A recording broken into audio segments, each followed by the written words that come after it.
అసలే వానాకాలం. చిరుజల్లులతో వాతావరణం ఆహ్లాదంగా మారిన కాలం. చల్లటి అట్మాస్ఫియర్లో సర్పాలు పుట్టల నుంచి పొదల నుంచి అలా బయటకొచ్చి ఆహారం కోసం వెతుకులాడుతూ ఉంటాయి. అలా వచ్చిందో ఏమో ఓ పాము మెల్లగా బిలాస్పూర్లోని ఓ కాలేజ్ ఆఫీస్ రూమ్లోకి దూరేసింది. సరసరా పాకే సౌండ్ విన్న ఎవరో అమ్మో పాము అని అరవడంతో ఆఫీసులో ఉన్న ఉద్యోగులంతా ఫైళ్లు పక్కన పడేసి ఒక్కసారిగా సీట్లలోంచి లేచి ఆఫీసు నుంచి బయటపడేందుకు రెడీ అయ్యారు. ఎవరో స్నేక్ క్యాచర్ని పిలవండి అర్జెంటుగా అంటూ అరవడం మొదలుపెట్టారు. ఎవరో కాలేజ్కి సమీపంలో ఉండే అజితా పాండే అనే ఓ స్నేక్ క్యాచర్కు ఫోన్ కొట్టారు.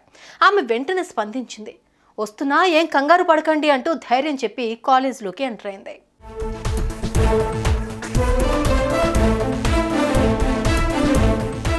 తీసుకొచ్చిన ఐరన్ స్టిక్ను పక్కన పడేసి ఎక్కడుంది పాము అంటూ ముందు కదిలిన అజితాను చూసి అక్కడున్న ఉద్యోగులంతా కంగారు పడిపోయారు. అక్క జాగ్రత్త, అది పాము అనుకున్నావా లేదంటే పొట్లకాయ అనుకున్నావా, అలా వెళ్తున్నావంటూ ఎంప్లాయీస్ హెచ్చరించడం మొదలుపెట్టారు.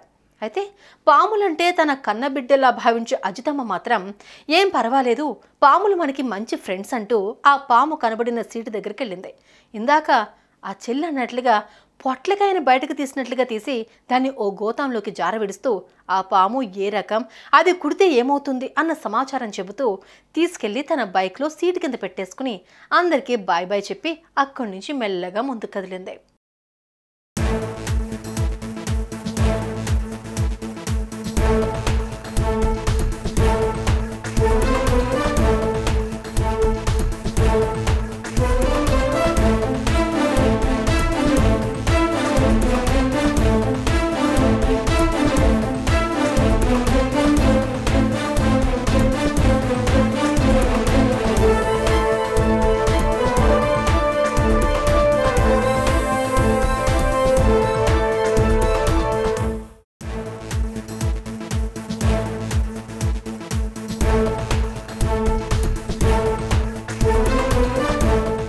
అంత పెద్ద పామును అలా అలా పట్టేసుకుని గోతం సంచిలో మడత పెట్టేసుకుని అదేం పెద్ద విషయం కాదన్నట్లుగా ముందు కదిలిన ఈ పాములు పట్టే నరసమ్మను చూసి నీకో దండం తల్లి అనుకున్నారు.